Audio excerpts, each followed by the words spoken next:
بسم الله الرحمن الرحيم. أعوذ بالله من الشيطان اللعين الرجيم.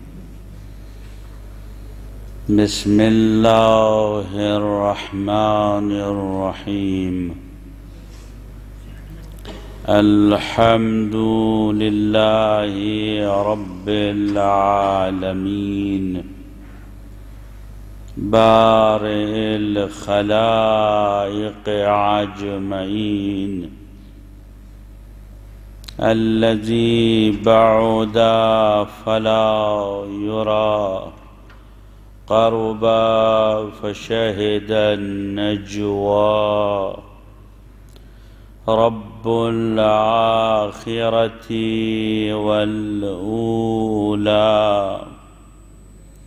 لا إله إلا الله صبوح قدوس سلام مؤمن أحد فرد الذي لا يدرك كنحه ولا يفهم حيثيته ولا ذاته، فصلى الله على جميع الملائكة الله المقربين والأنبيائه والمرسلين، لا سيما على سيدهم وأفضلهم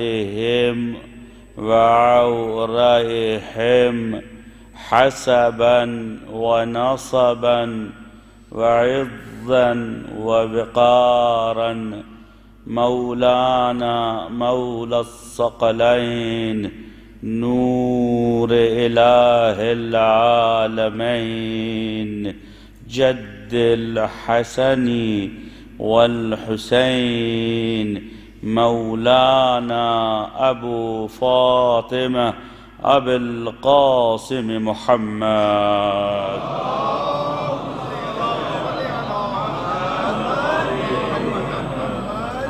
وآله الطيبين الطاهرين المعصومين المنتجبين المنتخبين المصددين بتوكيد الله وتأييداته، بهم نتولى ومن أعدائهم نتبرأ إلى الله. قال الله تعالى مخاطبا لنبيه وتصليا وتشفيا على حبيبه وافتقادا وتفقدا: بسم الله الرحمن الرحيم. إنا أعطيناك الكوثر فصل لربك وانحر إن شانئك هو الأبتر. صدق الله العلی العظیم. حاضرین مجلس سوگواری دردانه وجود خلاصت الخلقت بحر کرامت دریائے عصمت ام الائمہ روح الانبیاء نور الاصفیاء سیدۃ نساء العالمین فی هذا الدنیا وفی الآخرہ. الحقیقة التي لا تصفه واصف ولا يعلمها عالم، فسمي فاطمة لأنها فطمت الخلق بمعرفتها صلوات الله وسلامه عليها في الدنيا والآخرة. یا بنت مصطفى صل علی محمد یا بنت مصطفى یا سفن النجاة یا روح الیقین وعین المبین یا بنت احمد سید الانبیاء والمرسلین یا قرۃ عین رسول اللہ یا بنت فاطر الانبیاء وسیدہم یا بنت رسول اللہ یا حجت اللہ علی خلقہ یا سیدتنا ومولاتنا انا توجہنا واستشفعنا وتوسلنا بک الی اللہ. حاجت مندوں کے لیے اول مجلس میں عرض کر رہا ہوں، چونکہ میرا ایمان و عقیدہ یہ ہے کہ ذکر اہل بیت خصوصاً ذکر فاطمۃ الزہرا کلید ہے، مفتاح ہے دعاؤں کی قبولیت کے لیے، رفع مشکلات کے لیے. یا بنت رسول اللہ قدمناک بین یدی حاجاتنا یا وجیہۃ عند اللہ اشفعی لنا عند اللہ. سب کے سب یا وجیہۃ عند اللہ اشفعی یا وجیہۃ عند اللہ.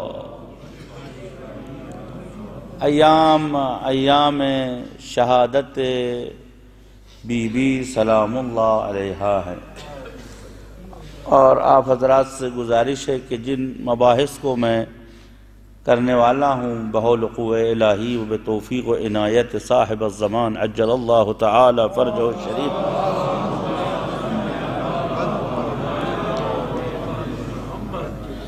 وہ گفتگو میں 2-3 جملے میں آپ کی خدمت میں عرض کرنا چاہتا ہوں. پہلی گفتگو شروع کے 1-2 مجلسوں میں شناخت فاطمۃ الزہرا سلام اللہ علیہا.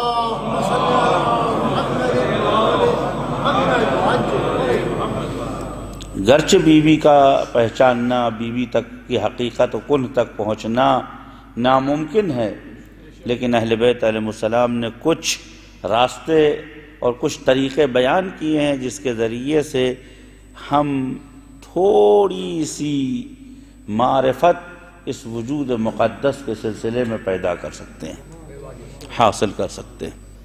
لہذا پہلی گفتگو اور بحث مقام و شرف و حیثیت فاطمۃ الزہرا سلام اللہ علیہا.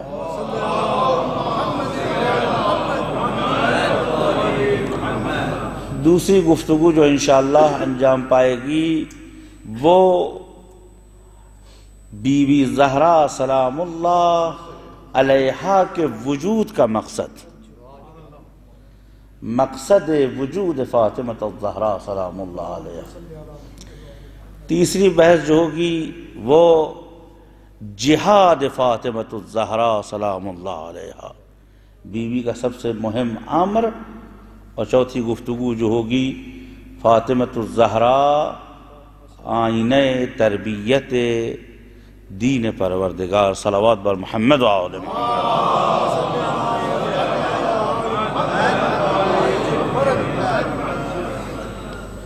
اور ظاہر سی بات ہے کہ آپ ہرگز اس بات کا خیال نہ کریں کہ بھئی آج شب شہادت تھی اس کے بعد کل نہیں.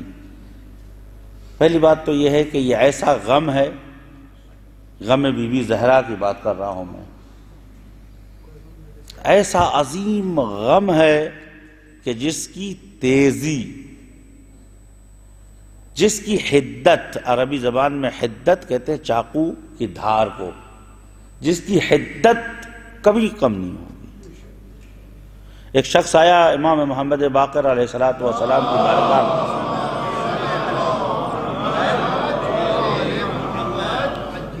اور یہ روایت ہمارے چھٹے امام جعفر صادق علیہ السلام سے نقل ہے،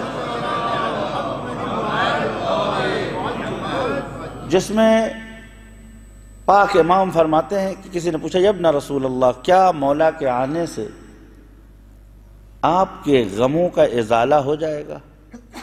آپ حضرات پہ جو ناروا سلوک رکھا گیا کیا اس کا ازالہ ہو جائے گا، وہ برطرف ہو جائے گا؟ امام نے بڑے تعجب سے فرمایا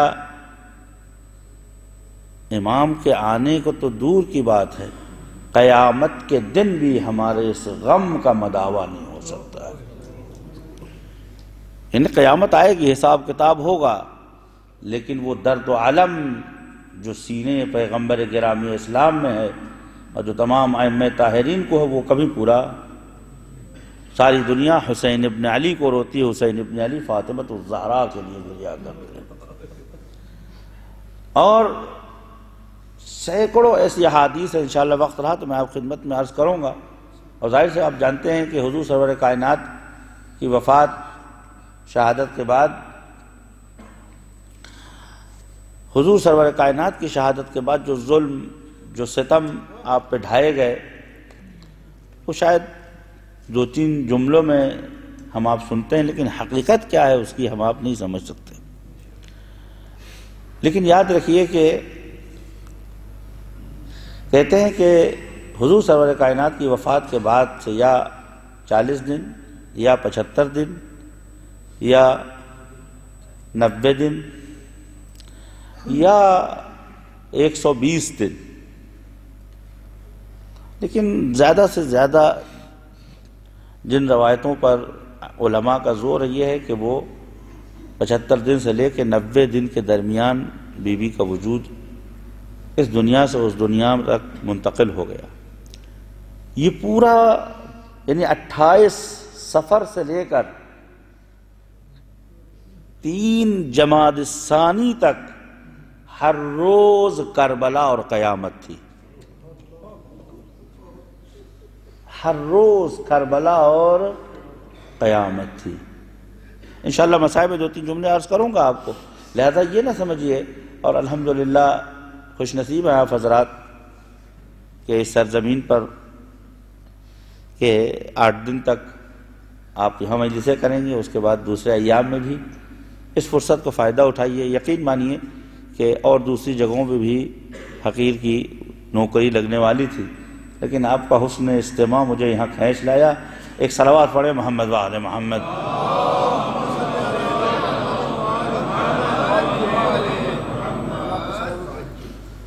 لہذا آپ حضرات سے گزارش ہے کہ وقت نکالیے، اس لیے کہ یہ وہ بیوی ہے کہ جب آپ کا سب کچھ چلا جائے گا تو فاطمہ زہرا اپنے خزانے سے شفاعت نکال کے لے آئیں گی۔ شروع کرتا ہوں استعانت پروردگار عالم سے اور امام زمانہ عجل اللہ تعالی فرجہ الشریف کی مدد سے۔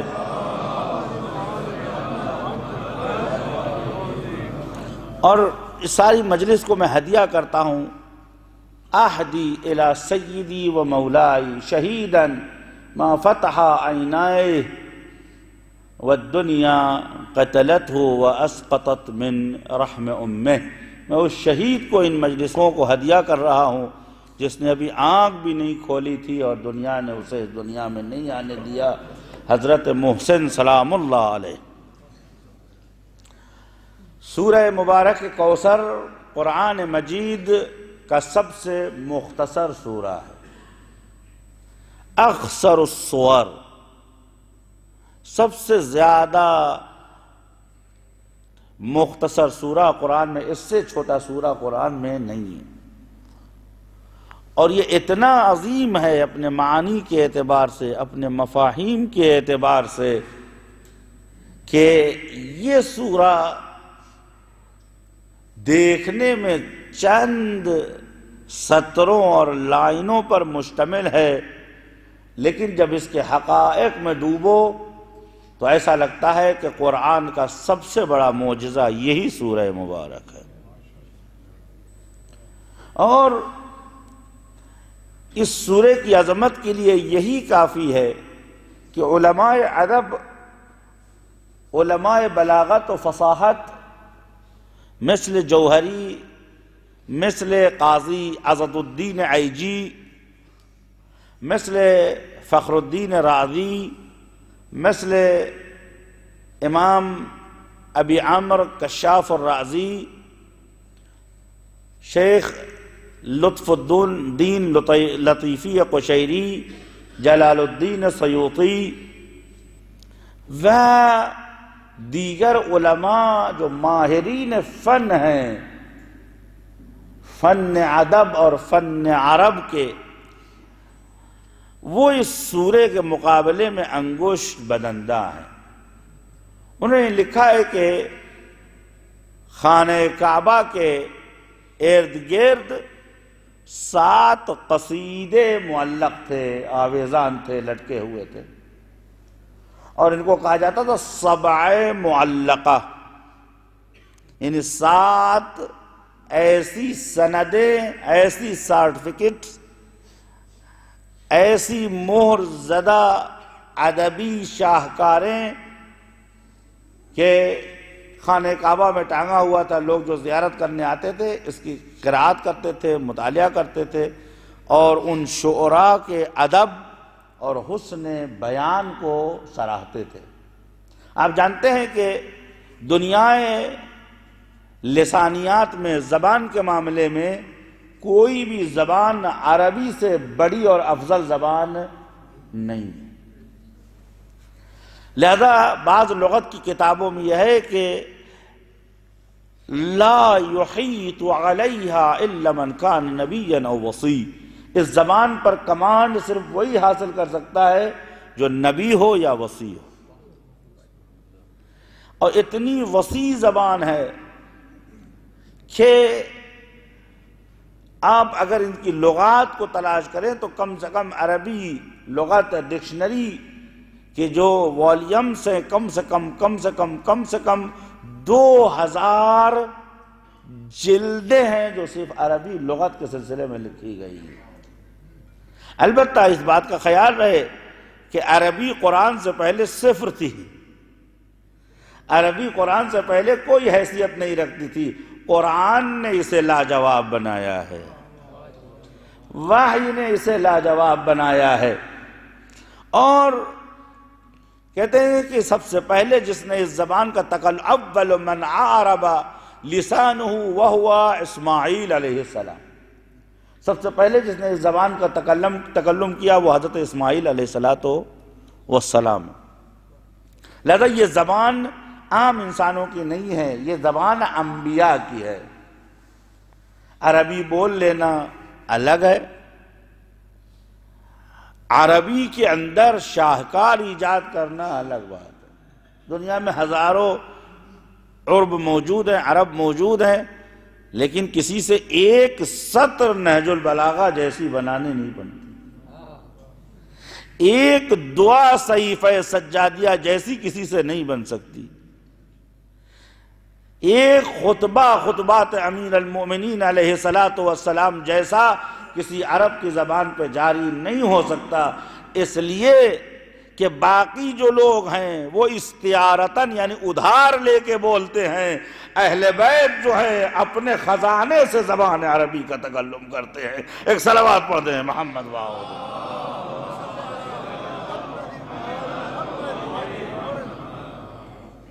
اور کہتے ہیں کہ ایک مثال دوں، ہو سکتا ہے میری بات میرے جوان بچوں تک پہنچ جائے، میں جلدی اپنے موضوع تک آنا چاہتا ہوں، اپنی گفتگو کو آپ کے سامنے رکھنا چاہتا ہوں۔ مثال کے طور پر آپ نے خورما اٹھایا، جب آپ خورما اٹھاتے ہیں تو اس کو زبان عربی میں کہتے ہیں اخذ یعنی لینا۔ اس کے بعد جب آپ اس کو منہ کے قریب لے جاتے ہیں تو کہتے ہیں تناول یعنی اٹھانا۔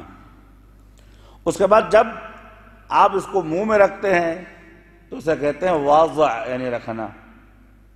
جب آپ اس کو گھماتے ہیں تو اسے کہتے ہیں ادارہ، گھمانا۔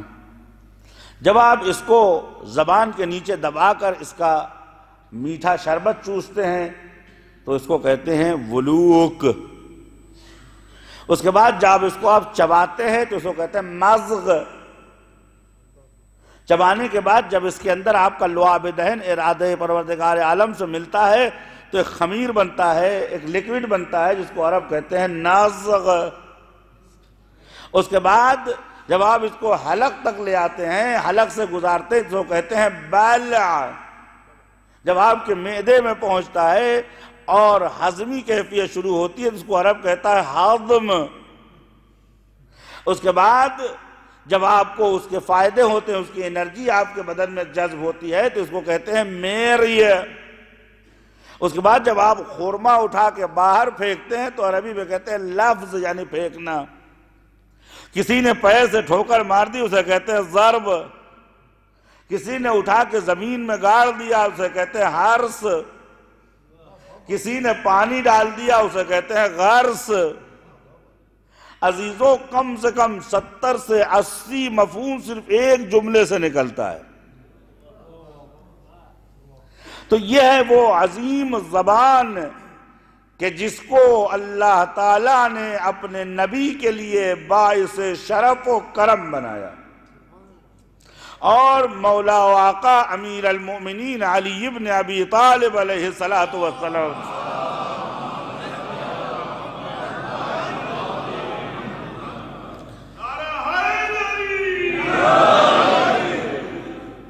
مولا علیہ السلام فرماتے ہیں کہ فینا نبعت اغراسها، زبان ہمارے دلوں میں، ہمارے سینوں میں اپنی جڑیں پھیلائے ہوئے ہے۔ وَمِنَّا نَبَتَتْ أَشْجَارُهَا، اور زبان کی شاخیں ہماری زبانوں سے جاری ہوئی ہے۔ وَمِنَّا أُورِقَتْ أَنْهَارُهَا، اور ان کے درخت اور پھول اور ان کے ثمار، زبان کے پھل، وہ ہمارے سینوں سے جاری ہوتے ہیں۔ عزیزو، وجہ یہ ہے، علی آواز دینا چاہتے ہیں کہ اگر ہم کو منہا کر لو، ہم کو اگر زبان سے مائنس کر لو تو تمہیں تو سلام کا طریقہ بھی نہیں آتا، گفتگو کا انداز بھی نہیں آتا۔ ہمارے پاس جب تک نہیں آؤ گے تمہیں بولنا نہیں آئے گا، تم شین اور سین میں گرفتار ہوگے۔ جس دن ہمارے پاس آ جاؤ گے بلال بن کے مؤذن میں تبدیل ہو جائے۔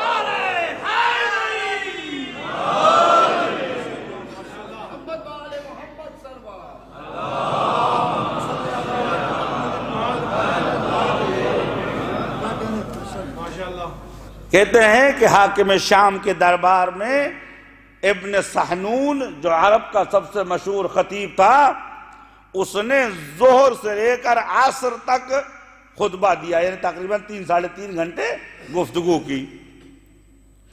ابن سحنون کا خطبہ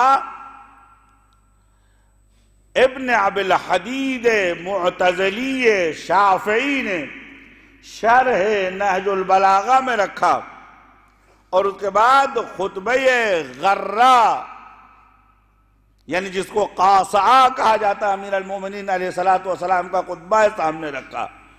اس کے بعد یہ کہتا ہے کہ واللہ ما زال سطر من سطور خطبت ابی الحسن علی ابن ابی طالب یقاعسہ، کہتا ہے خدا کی قسم خطیب عرب ابن سحنون کا پورا خطبہ علی کے بسم اللہ کے برابر بھی نہیں ہو سکتا۔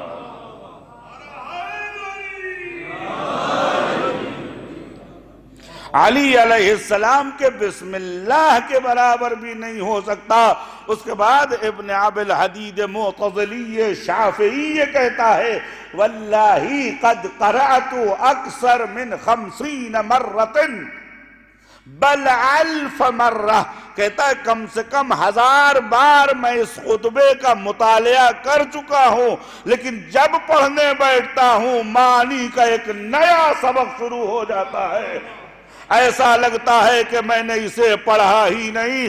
اس کے بعد جملہ یہ کہتا ہے کہ اگر کہیں کے اوپر علی ابن ابی طالب خطبہ دے رہے ہوں، گفتگو کر رہے ہوں، اور تمام فصحاء و بلغاء عرب بلکہ تمام زبانوں کے زباندان بیٹھے تو علی کی خطابت و فصاحت کے سامنے بے اختیار سجدے میں گر جائیں گے، جیسے آدم ابو البشر کی شرافت کے سامنے فرشتوں نے۔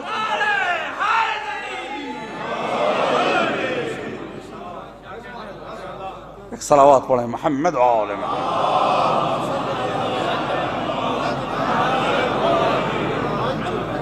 ایک اور صلوات پڑھیں محمد و آل محمد۔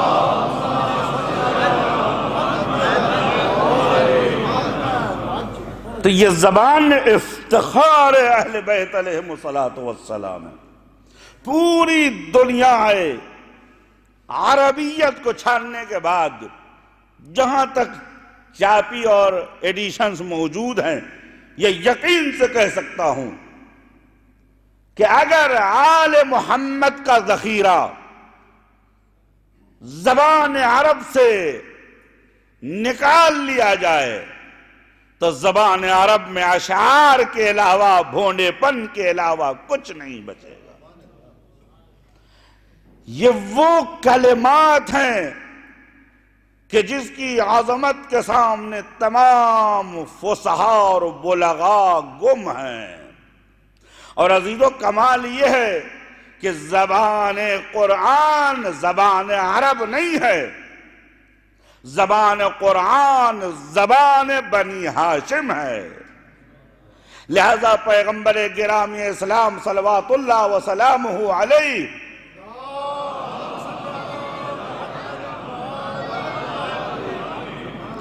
فرماتے ہیں انما انزل اللہ کتابہ علی لساننا، اللہ نے قرآن کو ہماری زبان پر نازل کیا ہے۔ ایک جملہ کہنے کا جی چاہتا ہے کہ اہل بیت نقال قرآن نہیں ہے، بلکہ قرآن اہل بیت کی روش پہ چل کے معجزہ بن گیا۔ ایک صلوات پڑھ دیں محمد۔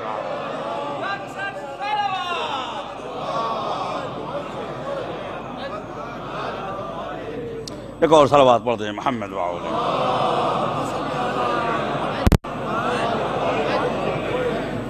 کلام اہل بیت علیہم السلام کو دیکھنے کے بعد اہل بیت نے کلام کا سب سے شفاف نمونہ جو قرار دیا، متخصص ادب اہل بیت ہیں۔ اہل بیت یہ کہتے ہیں کہ قرآن کے بعد کوئی کلام دنیا میں نہیں آیا ہے، اس سے افضل کوئی کلام نہیں آیا ہے۔ میرے دوستو اور عزیزو، اگر آپ بھی تجربہ کر چکے ہوں گے، جانتے ہوں گے کہ 100-200 صفحے 400 پیج اگر آپ کے سامنے عربی زبان لکھ کے دی جائے اور بیچ میں خاموشی سے کہیں ایک آیت چھپا دی جائے تو چلتے چلتے جب آپ اس آیت پہ پہنچیں گے تو آپ کی زبان لڑکھڑانے لگے گی، لکنت آنے لگے گی، خود بخود آپ کہیں گے کہ یہ کوئی معمولی کلام نہیں ہے، واللہ ما ھذا کلام البشر، یہ کسی انسان کا کلام نہیں ہے، یہ خدا کا کلام ہے۔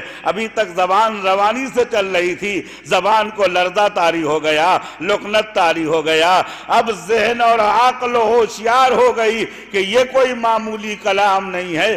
اتنا عظیم کلام اللہ نے نہ کسی بنی اسرائیل کی فرد کو انتخاب کیا، نہ قریش کی کسی فرد کو، نہ بنی تمیم، نہ بنی عدا، نہ بنی نزار، نہ بنی شیبہ، نہ بنی عطیبہ، بس اگر کسی کی زبان کو اختیار کیا تو وہ بنی ہاشم ہے۔ پیغمبر فرماتے ان اللہ نظر نظرۃ الی العالم، اللہ نے ساری دنیا پہ نظر ڈالی، فاختار منہم مکہ، اس میں مکے کو انتخاب کیا، ثم نظرۃ اخری ثانیہ، دوسری بار خدا نے نگاہ ڈالی فاختار منہم بنی ہاشم، اور تیسری بار جب بنی ہاشم پہ نظر ڈالی فاختار فیہم جدی عبد المطلب فجعل اللہ نورہ فی شقتین، اللہ نے اپنے نور کو دو حصوں میں کیا، فجعل شقتها فی صلب عبداللہ ابی وشقتها الثانی فی صلب امی ابو طالب، نور کے ایک حصے کو ابو طالب کے صلب میں دے دیا، دوسرے حصے کو عبد المطلب کے عظیم بیٹے عبداللہ کو دیا، فجمع اللہ ذاک النور فی واحدۃ حسنا و حسین۔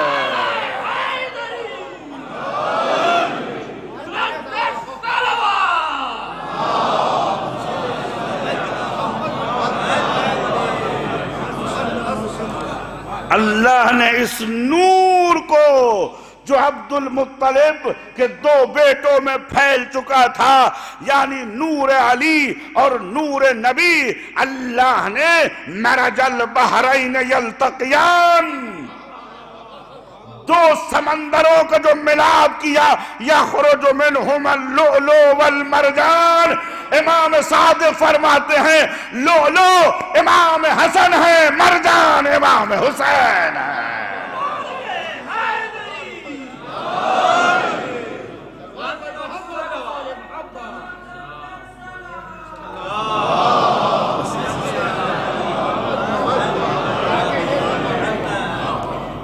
پروردگار عالم نے ایسی زبان کا انتخاب کیا، اور اللہ تعالیٰ نے اپنے نبی کی شان میں یہ سورہ نازل کیا، اور اس سورہ کے نزول کے سلسلے میں جتنے بھی مفسرین ہیں وہ سب یہ بیان کرتے ہیں، بیان یہ کرتے ہیں کہ حضور سرور کائنات کا سن گزر چکا تھا، اور اللہ تعالیٰ نے آپ کو کوئی اولاد نہیں دی تھی۔ خانہ کعبہ کے آس پاس عربی میں کہتے ہیں اندیہ، اندیہ جمع ہے ندوہ کی، ندوہ یعنی جہاں اپنے اردو زبان میں کہتے ہیں بیٹھکا۔ پرانے زمانوں میں لوگوں کے بیٹھکائیں ہوتی تھی، لوگوں کی نشست گاہیں ہوتی تھی، مردان خانہ ہوتا تھا، وہاں لوگ بیٹھتے تھے۔ تو کفار قریش نے خانہ کعبہ کو چاروں طرف سے گھیر رکھا تھا، بجائے کہ اندر بیٹھ کے عبادت کرتے، اپنی بیٹھکوں میں بیٹھ کے خدا کے خلاف پلاننگ کرتے تھے۔ صلوات پڑھیے محمد وآل محمد۔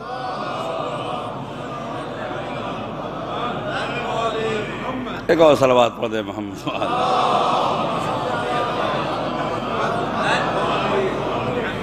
حضور سرور کائنات نے جب اپنی دعوت کا آغاز کیا تو پہلے حضور سرور کائنات کو مال سے لبھایا۔ حضور سرور کائنات نے فرمایا کہ میں مال کے لیے یا جمال کے لیے یا کمال و حکومت کے لیے میں نے یہ کام نہیں کیا ہے۔ اگر میرے ایک ہاتھ میں سورج رکھ دیا جائے، دوسرے ہاتھ میں چاند رکھ دیا جائے، ان سختیوں کو میں برداشت تو کر سکتا ہوں، لیکن لا الہ الا اللہ کو کہنا چھوڑ نہیں سکتا۔ میں آیا ہوں لوگوں کو خدا واحد وحدہ لا شریک کی دعوت دینے کے لیے۔ جب ہر طریقے سے تھک گئے، دھمکیاں دیں، تب بھی حضور کی صحت پہ کوئی اثر نہ پڑا، تو آپ کہتے ہیں الغیبت جہد العاجز، جب انسان عاجز ہو جاتا ہے تو غیبت کرتا ہے۔ جب کسی کے فضائل کم نہیں کر سکتا، کسی کی عزت کو نقصان نہیں پہنچا سکتا، تب وہ غیبت کرتا۔ الغیبت جہد العاجز، یعنی غیبت بیکاروں کا کام ہے، صاحبان فضل اور باحیثیت اور قدرت مند لوگوں کا کام غیبت کرنا نہیں۔ جن کے پاس طاقت ہے، قدرت ہے، وہ اصلاح کرتے ہیں، غیبت نہیں کرتے۔ صلوات پڑھیں محمد وآل محمد۔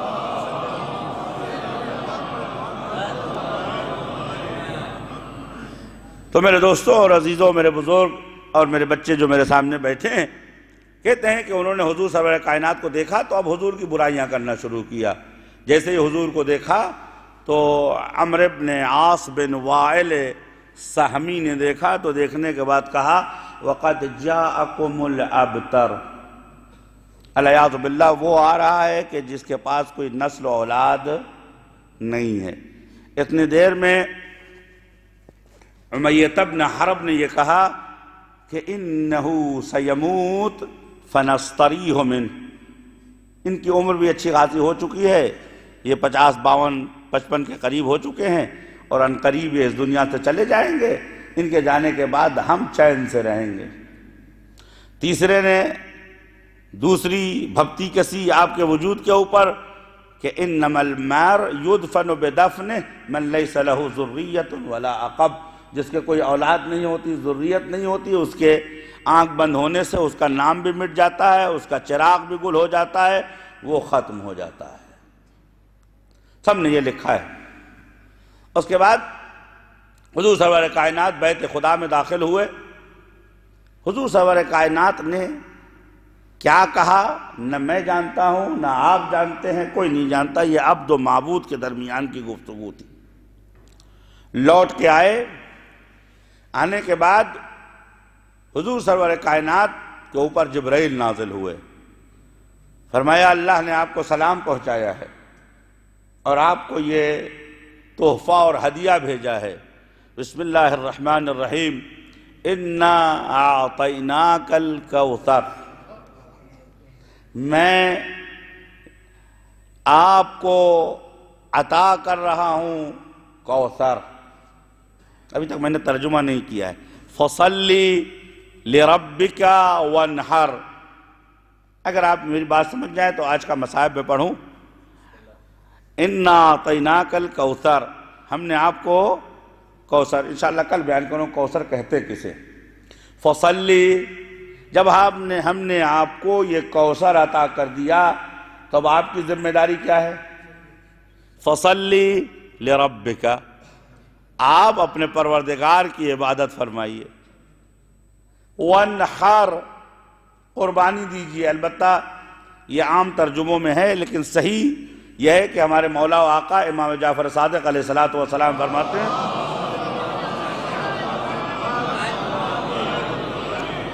وانحر کا مطلب یہ ہے ورفع یدیک.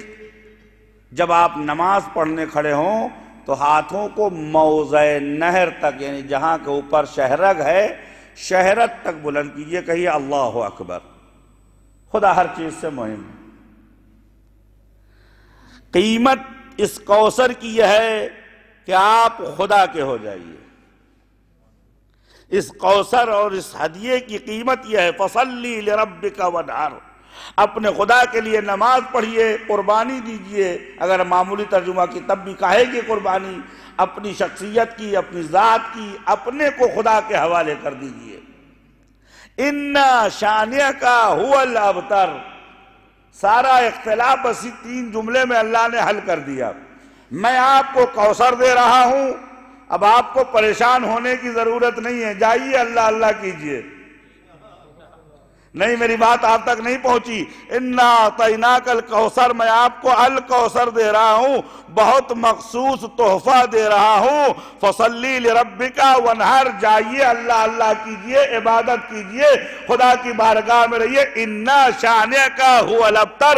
جو بھی اپنے کو آپ کا دشمن سمجھے گا وہ خود بخود ہلاک ہو جائے گا.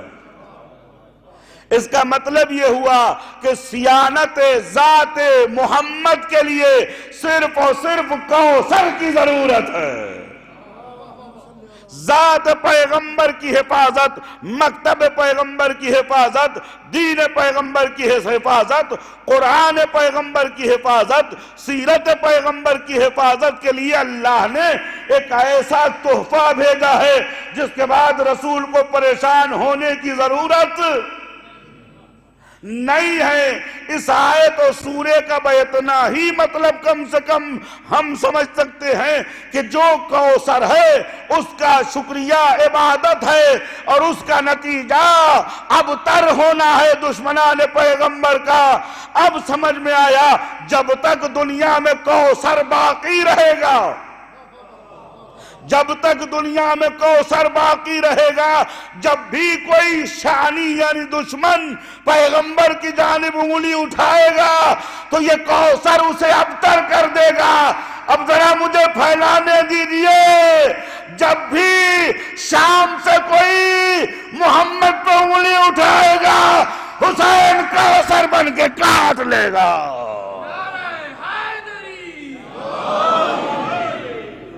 ایک درود پڑھ دیں محمد و آل محمد۔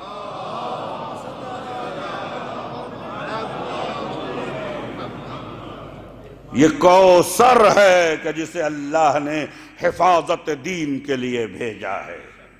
اور عزیزو آج ہم جو یہاں بیٹھے ہیں اسی کوثر کا غم منانے بیٹھے ہیں۔ کل میں دلائل سے آپ کے سامنے ثابت کروں گا کہ کوثر کون ہے، اس کوثر کی حقیقت کیا ہے، حیثیت کیا ہے، یہ ہے کون، اور ادبی لحاظ سے اس آیت کے نکات و ظرائف کیا ہیں کہ اللہ تعالیٰ نے اتنے سے سورے میں قلب رسول پہ ہاتھ رکھ دیا کہ گھبراؤ نہیں۔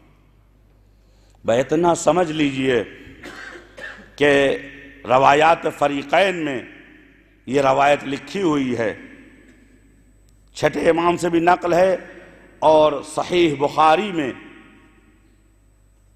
زوج نبی حضرت عائشہ سے بھی یہ روایت نقل ہے، کہتی ہیں کہ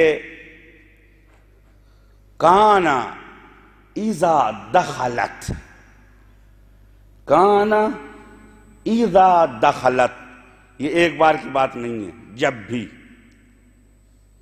کانا اذا دخلت، ایسا ہی تھا جب وہ آتی تھیں، کانا اذا دخلت، جب بھی وہ آتی تھیں حضور سرور کائنات کے پاس، یرحبھا، حضور فاطمہ زہرا کے احترام کے لیے کھڑے ہو جاتے تھے، یرحبھا، کہتے تھے مرحبا ببنت رسول اللہ، خوش آمدی اے پارے جگر رسول خدا۔ اس کے بعد فرماتے تھے یرشفھا، آگے بڑھ کے سینے سے لگا لیتے تھے۔ اس کے بعد روایت آگے بڑھ کے کہتی ہے یقبل یدہا، فاطمہ کا ہاتھ چومتے تھے۔ اس کے بعد یجلسھا مجلسہ، وہاں بٹھاتے تھے جہاں خود بیٹھتے تھے۔ یہ چار امر ایسے ہیں جس پہ غور و فکر کی ضرورت ہے۔ فاطمہ کا مقام یہ ہے کہ پیغمبر اپنی جگہ سے کھڑے ہو جائے، بس دو جملے عزیزوں۔ فاطمہ کا مقام یہ ہے کہ پیغمبر ان ہاتھوں کو چوم رہے ہیں۔ فاطمہ کا مقام یہ ہے کہ اس وقت تک پیغمبر بیٹھتے نہیں جب تک فاطمہ بیٹھ نہ جائیں۔ یا رسول اللہ، اس احترام وافر کا سبب کیا ہے؟ شاید آواز دے تجھے نہیں معلوم، جو میں دیکھ رہا ہوں، جو مجھے نظر آ رہا ہے وہ تجھے نظر نہیں آ رہا۔ میں ان ہاتھوں کو دیکھ رہا ہوں کہ جو در پہ رکھے ہوئے ہیں اور دروازہ جل رہا ہے۔ میں سادات کرام سے معذرت چاہتا ہوں، یہی کہیں ہماری بی بی زہرا بیٹھی ہوں گی۔ بی بی، میں آپ سے معذرت چاہتا ہوں، غلام ہوں آپ کا، مولا و آقا امام زمانہ، میں آپ سے معذرت چاہتا ہوں۔ بی بی زینب، میں آپ سے معذرت چاہتا ہوں۔ مولا حسین، میں آپ سے معذرت چاہتا ہوں۔ یہی دونوں ہاتھ ہوں گے۔ روایت کا جملہ ہے کہ جب دروازہ جلنے لگا دونوں ہاتھ دروازے پر رکھ دیا، فرمایا جب تک میں زندہ ہوں تمہیں علی تک نہیں پہنچنے دوں گی۔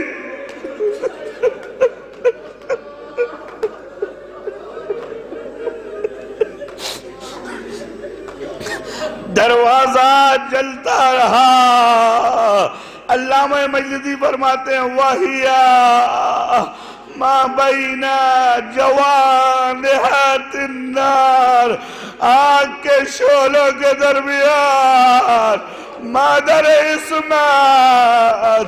عزیزوں، میں کیسے نقل کروں؟ اس ظالم نے اپنے غلام سے کہا تازیانے سے ہاتھوں پہ مارو تاکہ دروازہ کھل جائے۔ اب تو تازیانہ چلا، روایت کا جملہ ہے فصاحت وعنت، ایسے زور سے چیخی نزدیک تھا مدینہ پلٹ جائے. آواز دی یا ساکن الغبرا یا رسول اللہ بابا میری مدد کرو.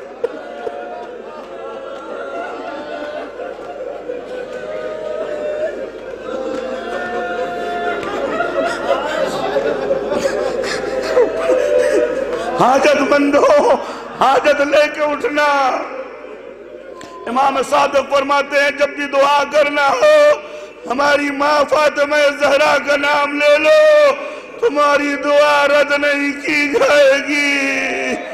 عزیزو دروازہ جلتا رہا, کیا کروں وعدہ کی طاقت نہیں ہے.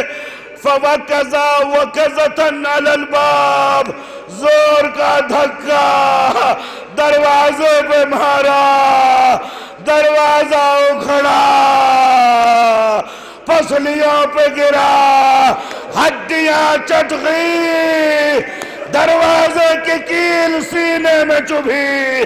فاطمہ نے تڑپ کے پکارا یا فزتو الیک انی.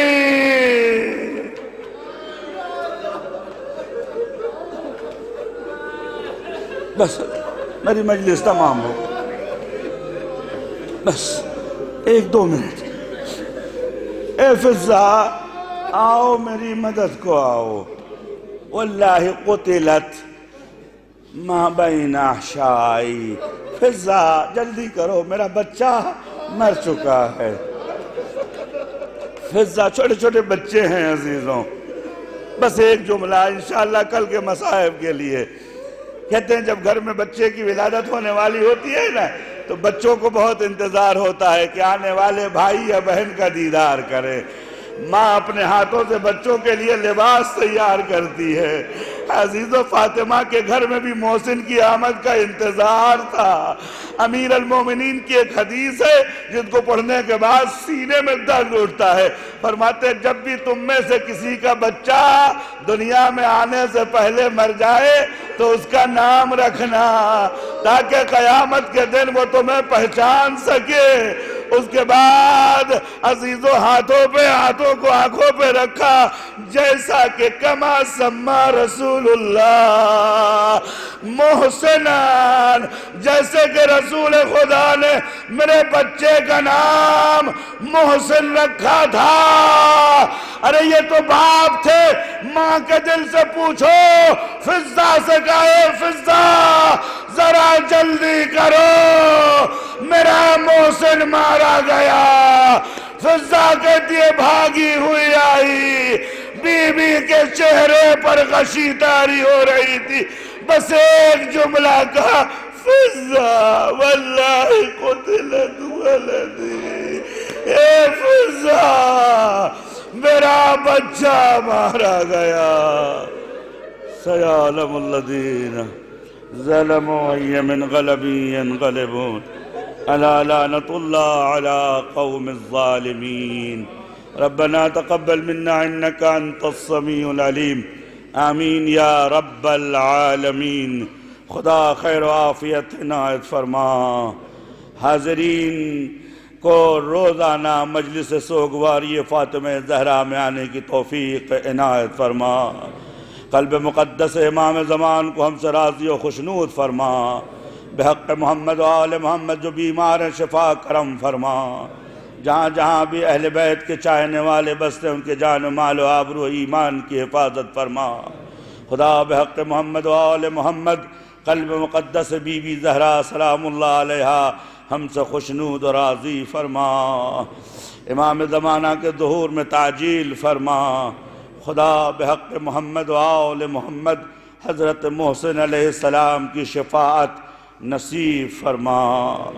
خدا ہماری آنکھوں کو غم حسین اولاد حسین غم فاطمہ زہرا میں جاری و ساری فرما. خدا جہاں جہاں ذکر اہل بیت ہوتا ہے ان تمام سرزمینوں پر رحمت نازل فرما. دام در میں سخن ہر طریقے سے تعاون اور معاونین کو خیر دنیا و آخرت عنایت فرما. خدا بحق محمد و آل محمد جو ہاتھ سینے پہ پڑھ کر یا فاطمہ کہتے ہیں، ان ہاتھوں کی دستگیری بدست امیر المومنین فرما۔ من کل اندیہ تنادی یا حسین۔